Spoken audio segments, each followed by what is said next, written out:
Guys welcome back to our channel Eudemonia classes. आज हम class 8th की NCERT का चैप्टर 2 लेकर आए हैं। इससे पहले आप चेक कर सकते हैं चैप्टर 1 भी कंप्लीट हो चुका है, उसकी वीडियो अवेलेबल है हमारी प्लेलिस्ट में। आपको 6th और 7th की एनसीईआरटी भी मिल जाएंगी। अगर आपको अच्छी लगे तो सारी एनसीईआरटी कवर करना। एंड फर्स्ट ऑफ ऑल हमारी ये जो क्लासेस है ये क्लास 8th के बच्चों के लिए तो है ही, साथ ही ये कंपटीशन वाले बच्चों के लिए भी, जो टीचिंग एग्ज़ाम्स देना चाहते हैं या नेट की प्रिपरेशन कर रहे हैं ज्योग्राफी सब्जेक्ट, या जो एसएससी केवीएस टीएसएसबी कोई भी कंपटीशन के एग्ज़ाम दे रहे हैं यूपीएससी, तो उन लोगों के लिए बेसिक समझना ज़रूरी होता है। तो एनसीईआरटी वो बेस बनाने का काम करती है, इसलिए ये हमारी एनसीईआरटी सीरीज़ आपको हेल्प करेगी बेस बनाने के लिए किसी भी सब्जेक्ट का। तो अब हम स्टार्ट करते हैं। सबसे पहले ये हमारा सेकंड चैप्टर है, जिसमें हम देखेंगे लैंड के बारे में पढ़ेंगे, सॉइल के बारे में, वाटर के बारे में, natural vegetation and wild life resources. सबसे पहले हमें देखना है लैंड, भूमि। भूमि क्या? भूमि जो होती है, लैंड जो होता है, वो बहुत इम्पॉर्टेंट नेचुरल रिसोर्स है। टोटल परसेंट जो है अर्थ पे जितना लैंड है उसका मतलब टोटल परसेंट जो है अर्थ पे जितना लैंड है उसका सिर्फ 30% जो है वो हम ये लगा लो, एक सेकंड में आपको दिखाती हूँ बना के। ये हमारी अर्थ है,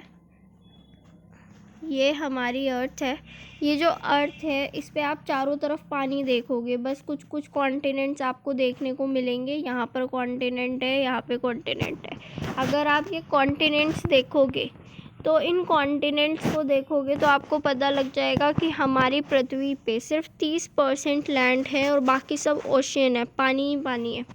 30% लैंड है हमारी पृथ्वी पे, 30%।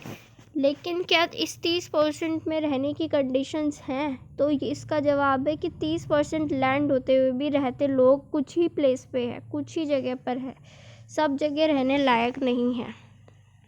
कहीं पे लोग ज़्यादा और कहीं पे कम क्यों रह रहे हैं? Because of the land forms and climatic conditions. वहाँ की टोपोग्राफी वहाँ की अच्छी नहीं है। स्टीप स्लोप्स ऑफ माउंटेन रहने लायक नहीं होते, पानी वाला एरिया रहने लायक नहीं होता, डेजर्ट है तो रहने लायक नहीं है, जंगल है तो रहने लायक नहीं है, ठीक है। लेकिन प्लेन्स है, रिवर वैलीज़ हैं, वो बहुत अच्छा लैंड है रहने के लिए, क्योंकि वहाँ पे एग्रीकल्चर कर पाओगे। फिर हमें बताया गया लैंड यूजेज, लैंड को यूज़ किस तरीके से किया जा सकता है। एग्रीकल्चर कर सकते हो, फॉरेस्ट्री कर सकते हो, mining, building houses, roads, industries बनाना, इसे कहेंगे आप नॉर्मली कि लैंड का यूज़ करना, ठीक है। अब जो लैंड यूजेज है वो डिपेंड भी करता है फिज़िकल फैक्टर्स पे, वहाँ की ज़मीन की टोपोग्राफी कैसी है ना, मतलब लैंड फॉर्म कैसा है, और वहाँ पर सॉइल कैसी है, क्लाइमेट कैसा है, मिनरल्स हैं, पानी है, तो आप यूज़ कर पाओगे। इंसान जो होते हैं वो पॉपुलेशन वहीं बसाते हैं जहाँ पे टोपोग्राफी अच्छी होगी, सभी चीज़ें अवेलेबल होंगी। फिर टेक्नोलॉजी भी एक इम्पॉर्टेंट चीज़ है लैंड के पैटर्न को यूज़ करने का, मतलब लैंड यूज़ करने में टेक्नोलॉजी भी हमें मदद करती है।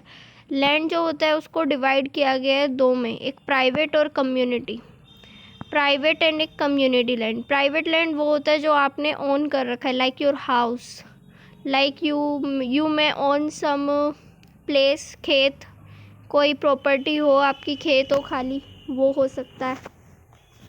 कुछ होते हैं कम्युनिटी लैंड, कम्युनिटी मतलब जो ऐसे खाली पड़े होते हैं, हम सबके घर के आसपास ऐसे कुछ एरिया तो होते ही हैं जो खाली पड़े हुए हैं, वहाँ पे कोई भी जा सकता है, वहाँ के जो पेड़ है वहाँ से कुछ भी निकाल लो और फ्रूट्स निकाल लो, मतलब वहाँ पे खेल सकते हैं बच्चे। वहाँ पर अगर कोई चरवाहा है तो वो ग्रेजिंग कराने जा सकता है। तो कुछ ऐसे फीचर्स होते हैं, वो कॉमन प्रॉपर्टी होती है। अब जैसे जैसे पॉपुलेशन बढ़ती जा रही है, लैंड की कमी होती जा रही है, और पॉपुलेशन बढ़ रही है तो क्वालिटी ऑफ लैंड भी ख़राब होता जा रहा है लोगों की निर्भरता के कारण। लोग आज के टाइम पे पॉपुलेशन की वजह से ही एनक्रोचमेंट करने लगे। पहले के टाइम पे जो कॉमन प्रॉपर्टी होती थी अब वो धीरे धीरे ख़त्म होती जा रही है। वहाँ पर अब लोग घर बना रहे हैं, एग्रीकल्चर लैंड में बदल रहे हैं, एटसेट्रा एटसेट्रा, मतलब कब्ज़ा करना, ठीक है।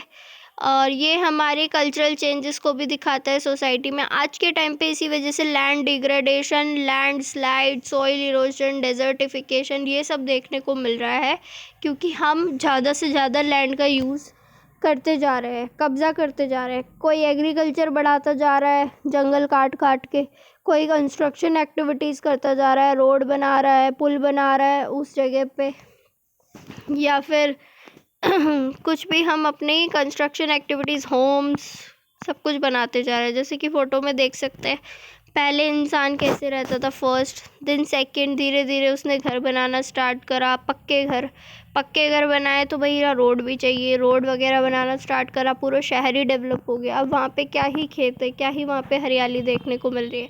तो लैंड का यूजेज आज हम ऐसा भी कर रहे हैं, पहले लैंड का यूजेज अलग था। अब क्वेश्चन है लैंड को बचाएंगे कैसे? भाई लैंड का कंजर्वेशन भी तो बहुत ज़रूरी है। जैसे जैसे पॉपुलेशन बढ़ेगी हमें ज़रूरत होगी और लैंड की, लेकिन इसके लिए इसका मतलब ये तो नहीं आप फॉरेस्ट कवर ही खाते जाओगे, फॉरेस्ट को हटा दोगे और अरेबल लैंड जो है इससे तो भैया ख़राब ही होगा, है ना। नेचुरल रिसोर्सेज ख़राब हो सकते हैं, एक बार जंगल कट गया तो फिर से नहीं पैदा होगा एक दिन में। तो इसी वजह से बताया गया है कि जंगल वंगल कट रहे हैं, हम अरेबल लैंड को ख़राब करते जा रहे हैं, उसी वजह से डिग्रेडेशन भी हो रहा है लैंड का। अब हम क्या कर सकते हैं, सॉल्यूशन क्या है? तो एफोरेस्टेशन कर लो, पेड़ लगाना, लैंड रिक्लेमेशन मतलब उसको फिर से जिंदा करना, regulated use of chemical pesticides and fertilisers, कम से कम केमिकल फर्टिलाइज़र्स का यूज़ करना, ओवर ग्रेजिंग ना कराना। अगर आप कराओगे तो वो लैंड तो ख़राब हो ही जाएगा ना। तो ये कुछ तरीके हैं जिनसे आप लैंड रिसोर्स को बचा सकते हो। फिर है सॉइल। सॉइल क्या होती है? सॉइल होती है एक पतली सी लेयर ग्रेनी सब्सटेंस की जो सरफेस पे देखने को मिलती है। ये लैंड से ही जुड़ी हुई है, लैंड फॉर्म पे डिपेंड करता है कि वहाँ की सॉइल कैसी होगी। ये ऑर्गेनिक मैटर से बनी होती है, मिनरल से बनी होती है और वेदर्ड रॉक से बनी होती है।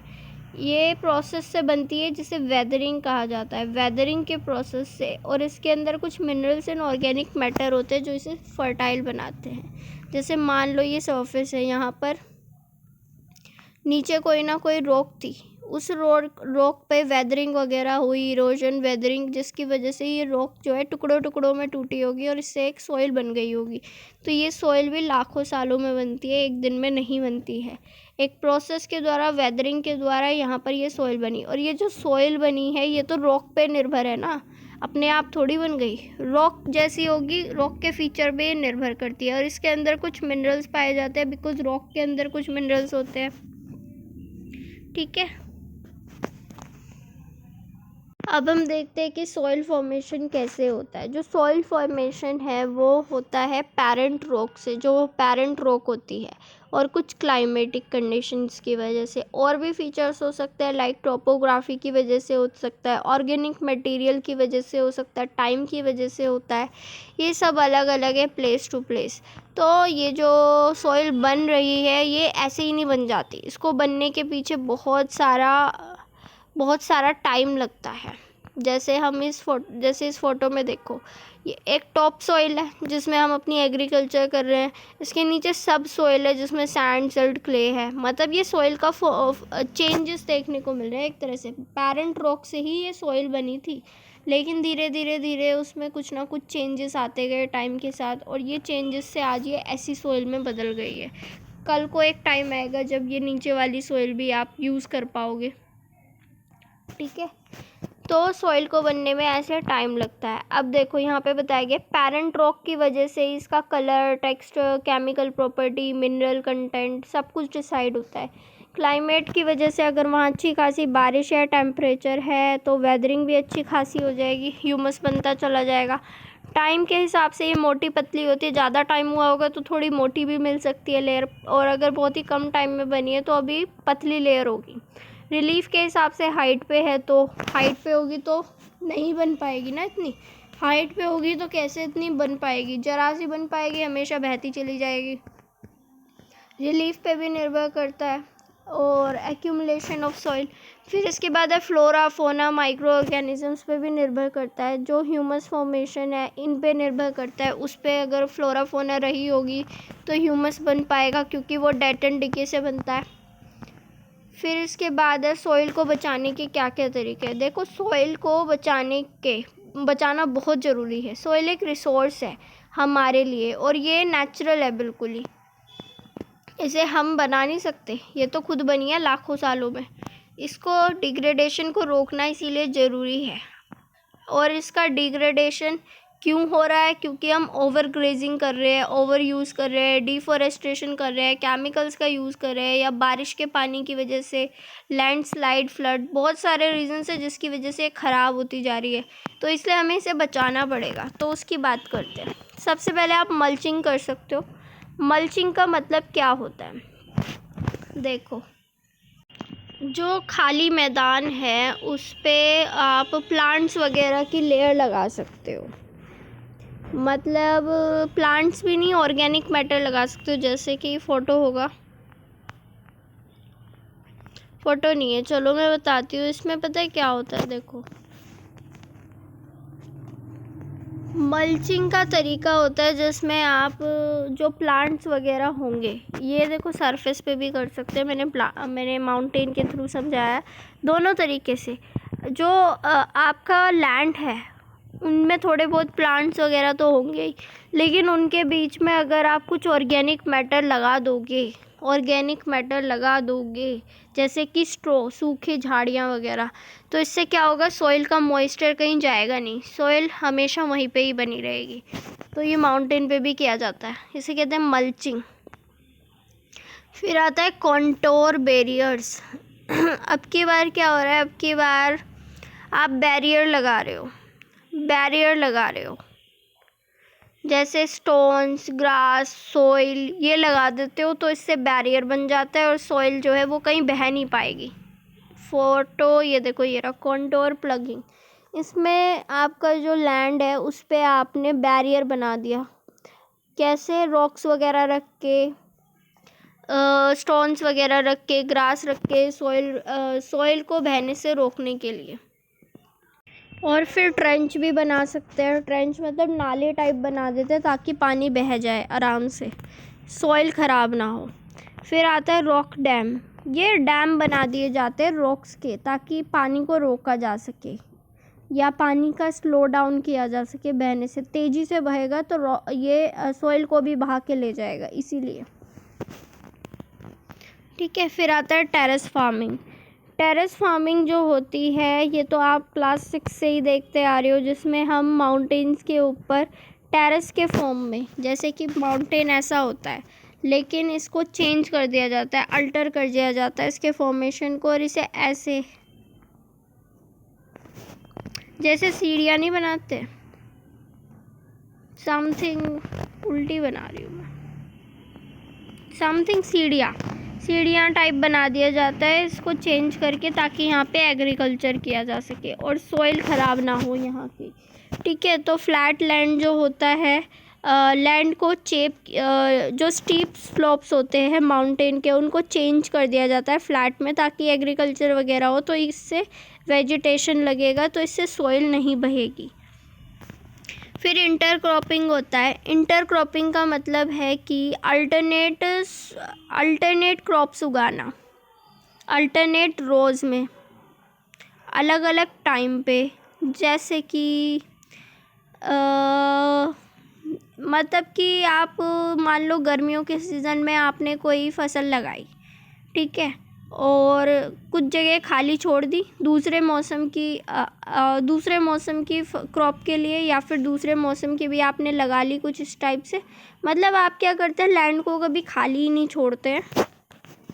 यहाँ पर आपने गर्मी के सीज़न की लगा ली, यहाँ पर जो बीच का सीज़न आता है ना, अभी जो जिसे बोलते हैं हम खरीफ, राबी एंड जो ज़ैद के सीज़न की आपने यहाँ पर लगा ली, यहाँ पर आपने खरीफ की लगा ली। फिर थोड़े टाइम बाद आप इसे हटाओगे, लेकिन ये अवेलेबल रहे, कुछ ऐसा हो, या फिर इसे हटाओगे ये अवेलेबल रहे, या अचानक से आप राबी ले आओ, तो इस तरीके से सॉइल कभी खाली नहीं होगी, तो पानी भी बहकर सीधा जा नहीं पाएगा। इसलिए इसे इंटरक्रॉपिंग कहा गया है कि आप कुछ ना कुछ लगाते रहो ताकि इससे सॉइल ख़राब ना हो पाए। ठीक है, फिर आता है कॉन्टोर प्लगिंग। इसका क्या है? Ploughing parallel to the contours of hill slope from a natural barrier for water to flow down. अब की बार जो है प्लगिंग की जाती है कॉन्टोर के पैरेलल में। अब कॉन्टोर पैरेलल मतलब ऐसे माउंटेन्स जो होते हैं, इनमें ऐसे हाइट आप इमेजिन कर लो, इसकी हाइट, उनके पैरेलल में आपको हिल स्लोप पे एक बैरियर बनाना होता है। तो उसे ही कहा गया है कि इसे ही कहा गया है कि नेचुरल बैरियर है, पानी को रोकेगा। इसके लिए आप क्या कर रहे हो? इसके लिए आप थोड़ा थोड़ा यहाँ पर बैरियर बनाने के लिए प्लगिंग करते जा रहे हो। ज़्यादा डिटेल में जानना है ना, तो आप एक बार गूगल कर लेना। गूगल पे आपको फ़ोटो मिलेगा। बट इसको बस ऐसे समझो जैसे कि आपने टेरेस फार्मिंग की ना, सिमिलर टू दैट। ठीक है, ऐसे इसमें आप प्लगिंग करते जा रहे हो, प्लगिंग करते जा रहे हो, प्लगिंग करते जा रहे हो ताकि सॉइल बहे ना। यही सेम चीज़ है, जस्ट अ बिट डिफरेंट। फिर आता है शेल्टर बेल्ट। शेल्टर बेल्ट क्या होती है? हवा को रोकने का तरीका। जैसे कि कोई लैंड है, यहाँ पर से खाली लैंड है, सॉइल ना बह जाए, तो किनारों किनारों पे पेड़ लगा दो, किनारों किनारों पे पेड़ लगा दो और उसे घेर दो ताकि सॉइल बह ही ना पाए, हवा ले जा ही ना पाए उसे। बीच में बैरियर के रूप में आपको प्लांट्स वगैरह देखने को मिलेंगे। और इसके बाद है वाटर। अब हमें वाटर के बारे में जानना है। देखो, वाटर बहुत कीमती रिन्यूएबल रिसोर्स होता है, लेकिन हमारी अर्थ पे 3/4 है, जैसा कि हमने लैंड के रूप में देखा था, लैंड के केस में देखा था। लेकिन 3/4 होते हुए भी पीने के लायक नहीं है, भले ही हमारे अर्थ को वाटर प्लैनेट क्यों ना कह दे। ये जो ओशियन है, यहीं से ही लाइफ की शुरुआत हुई थी, लगभग 3.5 बिलियन साल पहले। ओशियंस ही आज भी rich variety of plants and animal life को सपोर्ट कर रहे हैं। ओशियन लेकिन सलाइन है, जो हम इंसानों के लिए तो कंजम्पशन के लिए पॉसिबल नहीं है। फ्रेश वाटर जो है वो सिर्फ़ और सिर्फ 2% है। 2% में भी हम देख सकते हैं 70% तो ग्लेशियर में ही है या आइस के फॉर्म में है, अंटार्कटिका पे है, ग्रीनलैंड में है, पहाड़ों पे है। और सिर्फ 1% है जो अवेलेबल है हमारे कंजम्पशन के लिए। वो 1% जो है ग्राउंड वाटर के रूप में है। और ग्राउंड वाटर या सरफेस वाटर रिवर्स और लेक के अंदर या वाटर वेपर के रूप में है हवा में। तो फ्रेश वाटर जो है वो बहुत कीमती है, क्योंकि वो 1% ही है जो हमारे लिए अवेलेबल है। और उस 1% को पाना, अंडरग्राउंड, सरफेस वाटर, ऐसे बहुत ज़्यादा मुश्किल भी है। और अगर हम उसे ले भी रहे हैं तो इस बात का ध्यान रखना चाहिए कि ये ख़राब ना हो, क्योंकि एक बार ये ख़त्म हो गया, ख़राब हो गया, तो फिर क्या करेंगे? लिमिटेड ही है, ऐसा नहीं है कि बहुत सारा पानी है हमारे पास।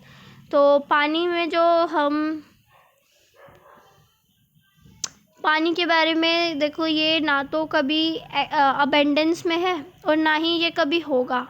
अगर आपको लगता भी हो कि बार बार बारिश होती है, ओशियंस वाटर साइकिल के थ्रू पानी बढ़ रहा है, तो ऐसा कुछ नहीं है। पानी वही है, उतना ही पानी है, वही घूम रहा है। पानी कभी भी बढ़ता नहीं है, ये ना तो घटता है, बट ये स्टेबल बना रहता है। ठीक है, इसे ही वाटर साइकिल का नाम भी दिया गया है। ह्यूमंस जो है आज बहुत ज़्यादा यूज़ कर रहे हैं, कुछ ना कुछ प्रोडक्शन करने में, पीने में, वॉश करने में, एग्रीकल्चर में, इंडस्ट्रीज़ में, इलेक्ट्रिसिटी प्रोडक्शन में, डैम बनाकर हम बिजली पैदा करने में लगे हुए हैं। पॉपुलेशन बढ़ती जा रही है तो खाने की, कैश क्रॉप की डिमांड भी बढ़ती जा रही है, जिसकी वजह से हम और एग्रीकल्चर में यूज़ करने लगे हैं। अर्बनाइजेशन होता जा रहा है, हमारी लाइफ में शॉर्टेज ऑफ फ्रेश वाटर देखने को मिल रहा है इसी वजह से, क्योंकि हम वाटर पोल्यूशन भी कर रहे हैं। तो प्रॉब्लम्स क्या है वाटर की अवेलेबिलिटी की? दुनिया में बहुत ऐसी जगह है जहाँ पे पानी की शॉर्टेज है ना। इन देशों में ऐसा इसलिए भी क्योंकि क्लाइमेटिक कंडीशंस वहाँ की ऐसी है कि सूखा पड़ता है। वाटर शॉर्टेज की वजह से ही हमें ध्यान रखना चाहिए। ध्यान रखना चाहिए, वरना ओवर एक्सप्लॉयटेशन और कंटेमिनेशन से बात और बिगड़ सकती है। अब हम इसको कैसे बचाएं? पानी को बचाने का तरीका क्या है? सबसे पहले आप क्लीन पानी लें, क्लीन वाटर लें और उसको कभी ख़राब ना होने दें। मतलब आप लिमिटेड यूज़ करें। अगर आपकी ज़रूरत है तो उस चीज़ का यूज़ करो, अननेसेसरी मत करो। ये हम बचपन से सीखते आ रहे हैं, पानी को ऐसे मतलब टंकी को ऐसे ही मत खुला छोड़ दो, ये बहुत कीमती रिसोर्स है। तो और हमें बताया गया हमारी बुक में, हम जो अनट्रीटेड वाटर छोड़ देते हैं पानी साफ़ पानी में, या फिर पार्शियली ट्रीटेड सीवेज छोड़ देते हैं, इसकी वजह से भी हमारा वाटर पॉल्यूट होता जा रहा है। एग्रीकल्चर में हम आज के टाइम में केमिकल्स का यूज़ कर रहे हैं, पेस्टिसाइड्स का यूज़ कर रहे हैं, इंडस्ट्री से जो कूड़ा बहता आ रहा है, ये सब वाटर बॉडी में जाके उसे कंटामिनेट कर रहा है, पानी को ख़राब कर रहा है। क्यों? क्योंकि इन सब चीज़ों से पानी में कुछ ऐसे केमिकल्स आ जाते हैं जो नॉन बायोडिग्रेडेबल है, जैसे नाइट्रेट्स, मेटल्स, पेस्टिसाइड्स। ये क्या होते हैं? ये कभी ख़त्म नहीं होंगे, ये हमेशा बने रहेंगे, इन्हें ख़त्म होने में सदियां लग सकती है।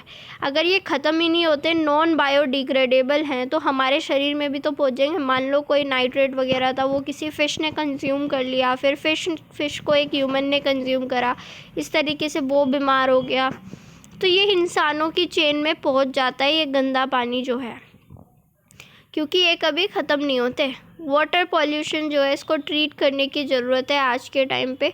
जैसे कि आप जब भी पानी छोड़ते हैं गंदा पानी, कोशिश करें, आपको नहीं मतलब इंडस्ट्रीज़ वगैरह कोशिश करें कि वो पानी ट्रीटेड हो, थोड़ा वो तो ट्रीटेड हो, उसमें से वो चीज़ें निकाल ली जाएँ, ठीक है। फिर है फॉरेस्ट और अदर वेजिटेशन कवर को थोड़ा स्लो करना। अगर आप प्लांट्स वगैरह लगाओगे तो इससे क्या होगा, रन ऑफ वाटर थोड़ा कम बहेगा, अंडरग्राउंड पानी भी सिंचा जाएगा। वाटर हार्वेस्टिंग करके आप पानी को बचा सकते हो। कैनाल्स को यूज़ करके इरिगेशन किया जाता है, उससे पानी जो होता है थोड़ा ज़्यादा वेस्ट हो सकता है। जो ये कैनाल्स होते हैं उनको प्रॉपरली यूज़ करना ताकि पानी बर्बाद ना हो। स्प्रिंकलर्स का यूज़ करना, वैसे मेनली तो इरिगेशन करने के लिए स्प्रिंकलर्स जो होते हैं वो छींटों के थ्रू पानी पहुंचाते हैं ना, ड्रॉप बाय ड्रॉप, तो इससे वाटर लॉस भी कम होता है। एवेपोरेशन जो होता है उससे भी वाटर लॉस कम ही हो पाएगा अगर हम स्प्रिंकलर्स के थ्रू देते हैं। तो ड्राई रीजन्स में ये बेस्ट तरीका है ड्रिप करने का पानी को। और जो पानी एक कीमती रिसोर्स है, उसको बचाने के लिए हमें इरिगेशन भी बहुत सोच समझ के, बहुत ध्यान से करना चाहिए। पानी बर्बाद नहीं होना चाहिए, सॉइल भी ख़राब हो सकती है अगर ओवरफ्लो हम पानी का कर देंगे तो, ठीक है। इसके बाद आ जाओ नेचुरल वेजिटेशन पे। अब हम वेजिटेशन के बारे में पढ़ेंगे। हमें हमारी इस स्टार्टिंग में बताया गया है किस तरीके से नॉर्थ ईस्ट में बैम्बू खूब अच्छे से मिलता है, बहुत सारा बैम्बू मिलता है भारत के नॉर्थ ईस्ट स्टेट में या ईस्टर्न राज्यों में। और जो हमारे पास सिल्क वॉर्म है वो सिल्क प्रोड्यूस करता है शहतूत के पेड़ों पर। शहतूत के पेड़ों पर इन्हें पाला जाता है, मलबरी ट्रीज़ के ऊपर, ठीक है। फिर हमें से पहला वर्ड समझाया बायोस्फीयर। क्लास 6 की एनसीईआरटी, क्लास 7 की एनसीईआरटी, 2 बार हम ये शब्द रिपीट कर चुके हैं, अब क्लास 8th में भी यही वर्ड है। तो बायोस्फीयर आई होप आपको पता होगा कि जहाँ पे ये तीनों फैक्टर्स मिलते हैं, land, water and gas, air, जहाँ पे ये तीनों चीज़ें मिल जाएंगी वो जो है रहने लायक ह्यूमन कंडीशन होंगी, उसे ही बायोस्फीयर कहा गया है। यहाँ पर सभी जीव अपना जीवन जी सकते हैं बायोस्फीयर में, ठीक है। कॉन्टैक्ट एरिया होता है लिथोस्फीयर, हाइड्रोस्फीयर, एटमॉस्फेयर के बीच में। और जो इन जानवरों के बीच, ये क्लास 7th में भी हमने पढ़ा था, इन एनिमल्स, हम इंसानों के बीच, इस प्रकृति के बीच जो इंटर रिलेशन होता है, इंटर डिपेंडेंसी होती है सर्वाइवल के लिए, उसे ही इकोसिस्टम कहा गया है। अब हमें बताया गया है कि कितनी ज़्यादा इम्पॉर्टेंट होती है ये वेजिटेशन क्रॉप्स के लिए, मिट्टी को बहने से रोकने के लिए, अंडरग्राउंड पानी जमा करने के लिए, फ्रूट्स के लिए, प्लांट्स वगैरह कितने ज़्यादा इम्पॉर्टेंट होते हैं हमारे लिए, ठीक है। प्लांट्स के यूजेस के बारे में आप भी कुछ बता सकते हैं कि क्या क्या यूजेज है प्लांट्स के। फिर बताया गया जो एनिमल्स है ये भी हमारे लिए इतने ज़्यादा इम्पॉर्टेंट है इकोसिस्टम में। क्यों? क्योंकि ये हमें milk, meat, hides and wools provide कराते हैं। हाइड्स मतलब खाल, ठीक है। फिर इसके बाद हमें बताया गया है कि इस इकोसिस्टम में जो ये छोटे छोटे कीट होते हैं, बीज वगैरह, इंसेक्ट हुए, ये हमें पॉलिनेशन में हेल्प करते हैं और हनी प्रोवाइड कराते हैं, डीकम्पोज़र के रूप में एनवायरनमेंट में हिस्सा प्ले करते हैं। जैसे कि ये जो बर्ड है ये जाके छोटे छोटे इंसेक्ट को खाएगी तो देखो पृथ्वी पे साफ़ करने का काम कर रही है। इसके साथ ही वल्चर है। वल्चर क्या होती है? जो डेड लाइफ स्टॉक होता है उनको खाता है, तो एक तरह से ये क्लेंजर का काम कर रहा है एनवायरनमेंट का। तो कोई भी एनिमल हो, छोटा बड़ा, सब एक दूसरे पर जुड़े हुए हैं इकोसिस्टम में, सब बैलेंस करके चलते हैं, एक दूसरे के साथ सभी जुड़े हुए हैं। फिर बताया गया distribution of natural vegetation. Vegetation किस किस तरह का देखने को मिलता है, ये डिपेंड करता है वहाँ के टेम्परेचर और मॉइस्चर पे। जैसे कि हमने क्लास 7th में पढ़ा था, फॉरेस्ट कहाँ पे मिलते हैं, ग्रासलैंड, श्रब और टुंड्रा कहाँ पे मिलता है। जहाँ पे बहुत ज़्यादा बारिश होती है वहाँ बड़े बड़े पेड़ देखने को मिलते हैं, वो फॉरेस्ट का रीजन होता है, क्योंकि वहाँ पे पानी की कोई कमी नहीं होती है, मॉइस्चर की कोई कमी नहीं होती है, ठीक है। और लेकिन जहाँ पर पानी की कमी होगी वहाँ पे शॉर्ट पेड़ देखने को मिलेंगे और घास देखने को मिलेगी, मतलब वो ग्रासलैंड वाला एरिया हो गया। और जहाँ बहुत ही कम पानी मिलेगा वहाँ थॉर्नी श्रब देखने को मिलेगी। और थॉर्नी श्रब वाले रीजन में हमेशा जो पेड़ की जड़ें हैं वो बहुत डीप तक होती है ताकि पानी तक पहुंच सके। साथ ही पत्तियां उनकी एवोपोरेशन से बचने के लिए ही वैक्स की बनी होती है, मोटी परत होती है ताकि मॉइस्चर का लॉस सह सके, मतलब मॉइस्चर का लॉस ना हो सके। फिर टुंड्रा वेजिटेशन। टुंड्रा मतलब क्या है? वो जो पहाड़ों पर है, जो कि बिल्कुल बर्फ़ की लेयर पे अंदर देखने को मिलेंगी, या फिर आप ये लगा लो कि पोल के कोनों कोनों पे, पोलर रीजन में जो हमें वेजिटेशन देखने को मिलता है। यहाँ पे मॉसेस और लाइकन्स नाम की चीज़ें मिलती है, बहुत ही कम।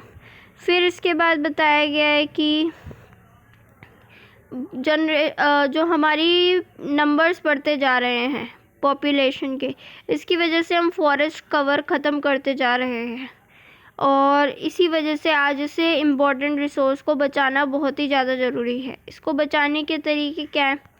अब देखो, इनको बचाने के लिए हम लोग क्या कर सकते हैं। कुछ देखो, इन पौधों पे ही, इन जंगलों पे ही हमारे जो है एनिमल्स निर्भर हैं, लेकिन अगर हम इन्हें काट देंगे, ख़त्म कर देंगे, तो ये बेचारे कहाँ जाएंगे, है ना। अगर हम इन्हें काट रहे हैं, प्लांट्स वगैरह को, जंगलों को, तो इसी वजह से ये स्पीसीज़ भी गायब होती जा रही है, क्योंकि उनका हैबिटेट ख़राब हो गया, ठीक है। और आए दिन न्यूज़ में आप सुनते हैं कि शेर भाग गया, शेर यूपी में मिला, शेर वहाँ चला गया, यहाँ चला गया, चीता निकल आया। ये सब क्या है? ये सब वही तो है कि अपने एरिया से उन्हें बाहर आना पड़ रहा है, क्योंकि हम उनके एरिया में जाते हैं, हैबिटेशन ख़राब होता जा रहा है उनका। फिर हमें बताया गया आप कैसे बचा सकते हो इन सब चीज़ों से। तो मेजर कंसर्न हमारा है पोचिंग एनिमल्स के केस में, कि इनको इल्लीगली इनको पकड़ा जाता है ताकि इनकी स्किन का, हाइड्स का, नेल्स का, टीथ का, हॉर्न का, फेदर्स का व्यापार किया जा सके। इनसे बहुत सारी चीज़ें बनती है, बहुत महंगी बिकती है, इसी वजह से इनका इल्लीगल शिकार होता है, जिसे पोचिंग कहा जा रहा है। जैसे कि एनिमल्स में like lion, tiger, elephant, deer, black buck, crocodile, rhinoceros, snow leopard, ostrich, peacock, इनको कंजर्व करने की ज़रूरत है। इसी वजह से सरकार द्वारा national park, wildlife sanctuary and biosphere reserve बनाए जा रहे हैं, जहाँ पर इंसानों को आने से रोका जाता है, और पोचिंग वगैरह तो बिल्कुल अलाउड नहीं है इन एनिमल्स के लिए। फिर कंजर्वेशन करने के लिए हम और भी चीज़ें हैं एनिमल्स वेजिटेशन के अलावा हमारे पास है क्रीक्स, लेक्स, वेटलैंड का प्रोटेक्शन चल रहा है, लेक्स का प्रोटेक्शन चल रहा है। क्रीक्स का मतलब घाटियाँ, ठीक है।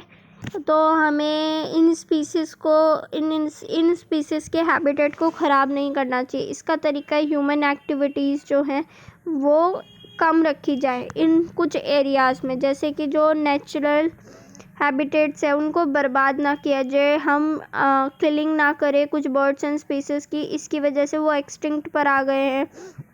जैसे हमने क्लास 7th पे पढ़ा था ना बाइसन सांड के बारे में, किस तरीके से वो भी वहाँ पे अमेरिका में बहुत कॉमन था, लेकिन उसका भी शिकार वगैरह किया जाने लगा जिसकी वजह से वो कम हो गए हैं अब। तो वही हर जगह इन एनिमल्स के बारे में अवेयरनेस फैलाओ। अभी आपने न्यूज़ में भी सुना होगा किस तरीके से एक एलिफेंट को मार दिया गया था, प्रेग्नेंट एलिफेंट को बम के थ्रू। तो ये सब चीज़ें ये बहुत इम्पोर्टेंट है हमारे इकोसिस्टम में। अगर ये नहीं होंगे तो सब बर्बाद हो जाएगा। तो अब अवेयरनेस की ज़रूरत है। लोगों को जितना ज़्यादा अवेयरनेस मिलेगी उतना ज़्यादा वो अपने इकोसिस्टम के, वेजिटेशन के, क्या बोलते हैं, नेचुरल अपनी एनवायरनमेंट के क्लोज आ पाएंगे। कैसे कर सकते हैं? वन महोत्सव कर लो। वन महोत्सव जैसे, और स्कूल के टाइम पे स्कूल वाले बच्चों को कैंप्स वगैरह ले जाया जाता था ताकि वो इन स्पीसीज़ को पास से देख सके। और आज के टाइम पे कानून वगैरह भी हेल्प कर सकते हैं इनको मारने से रोकने के लिए एनिमल्स को। जैसे कि साइट्स है, एक इंटरनेशनल कन्वेंशन किया गया है देशों के बीच में, कुछ स्पीसीज़ जो है एनिमल्स और बर्ड्स की, उनके ट्रेड को रोका गया है देशों के बीच में, इल्लीगल माना गया है ताकि प्लांट्स और एनिमल्स को बचाया जा सके। ठीक है, अब हम बॉक्सेस वगैरह देख लेते हैं, फिर हमारा ये चैप्टर कंप्लीट हो जाएगा। सबसे फर्स्ट फैक्ट जो हमें दे रखा है वो ये है कि हमारी जो पॉपुलेशन है, अगर उसे आप ध्यान से देखोगे तो अगर मान लेते हैं कि चलो ये 100% लैंड है, 30% मतलब 100% मान लो अभी कि 100% का लैंड है, तो 100% के लैंड में सिर्फ और सिर्फ 70% लैंड ऐसा है जहाँ पे कोई रहता ही नहीं है। बहुत ना के बराबर हैबिटेशन है, अनहैबिटेटेड है। और जो 30% लैंड बचा वहाँ पर आप 90% पॉपुलेशन को रहते हुए देखोगे। तो ये कितनी बड़ी बात है ना। मान लो ये टोटल पॉपुलेशन 100% है, 100% में से सिर्फ 30% पॉपुलेशन ही 90% लैंड पे रह रही है, और जो बाकी का 10% है, इतना बड़ा पॉपुलेशन, जो बाकी की 10% पॉपुलेशन है, 70% लैंड पे वो रहती है।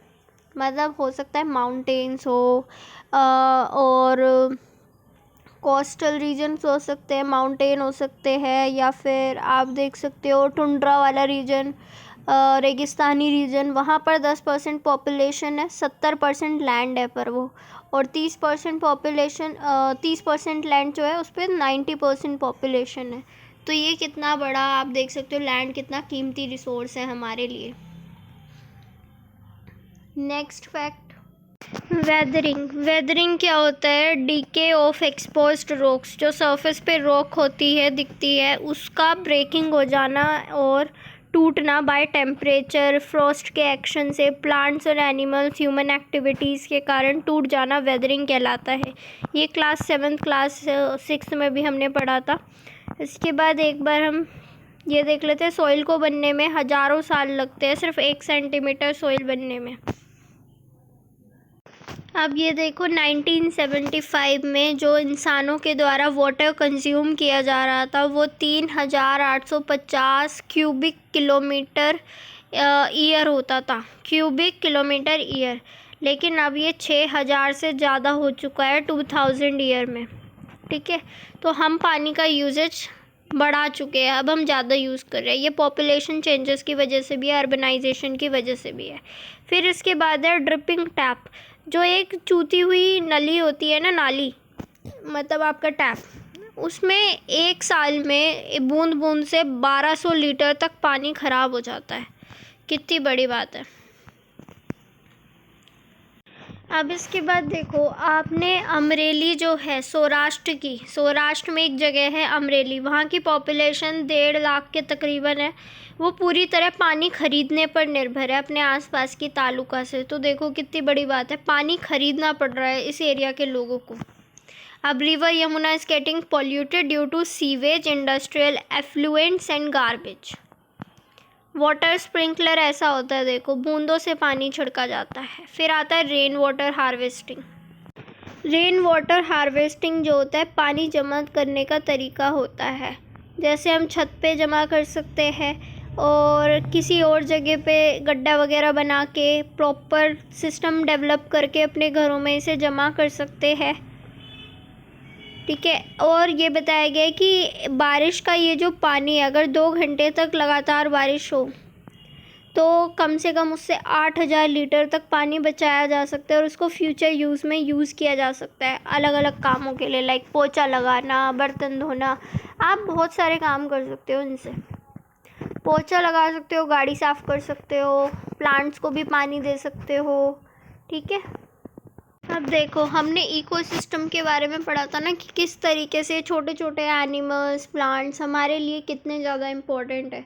देखो, वल्चर्स जो हैं इंडिया में वो मरने लगे हैं, उनकी पॉपुलेशन अब बहुत कम हो गई है, एक्सटिंक्ट पर आ गए हैं। ऐसा क्यों हुआ है? बिकॉज लाइव स्टॉक को वो खाते थे, जैसे भैंस, बकरी या फिर जो भी जानवर मरता था उनको खा रहे थे। लेकिन क्या हुआ कि हम लोग जो हैं कुछ पेन किलर्स का यूज़ करते हैं जब इन जानवरों को दर्द होता है, तो लाइक एस्पिरिन और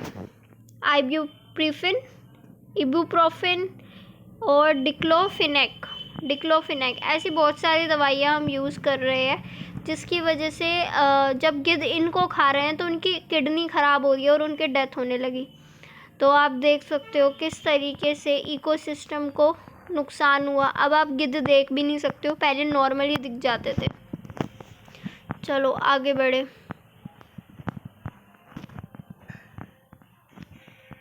नेशनल पार्क नेशनल एरिया है जिसको सरकार ने प्रोटेक्शन के अंदर लाया है ताकि इकोसिस्टम को प्रिजर्व किया जा सके कुछ एनिमल्स का। Ecological integrity of one and more ecosystem for the present and future generation. Ecosystem protection के लिए ये किया गया है। फिर आता है बायोस्फीयर रिजर्व। ये ग्लोबल नेटवर्किंग से जुड़ा हुआ है इंटरनेशनली, और ये जो है कंजर्वेशन मतलब ये ना किसी स्पीसीज़ के लिए होता है। नेशनल पार्क में आप बहुत सारे इकोसिस्टम देख सकते हो, बहुत सारे जानवर देख सकते हो, लेकिन जो ये बायोस्फीयर रिजर्व है ये किसी स्पेशल स्पीसीज़ के लिए किया जा सकता है। जैसे कि गिद्ध के लिए कर दिया हमने एक प्रॉपर बायोस्फीयर रिजर्व, किसी के लिए भी स्पेशल करा जाता है। जैसे देखो काजीरंगा नेशनल पार्क, चलो ये तो काजीरंगा का हो गया, वहाँ पर हर्ड ऑफ चीतल्स। इसके बाद आपको देखना है साइट्स क्या होती है। ये एक इंटरनेशनल समझौता है जो कि फ्लोरा एंड फौना की प्रोटेक्शन के लिए किया गया है, एंडेंजर्ड स्पीसीज़ का। इसमें क्या है ना, इंटरनेशनल ट्रेड बैन है, तो कुछ एनिमल्स को प्रोटेक्शन दी गई है। इसके बाद हमारा बस रह गया एवलांचेस, उसको देखेंगे और फिर ये हमारा चैप्टर कंप्लीट हो जाएगा।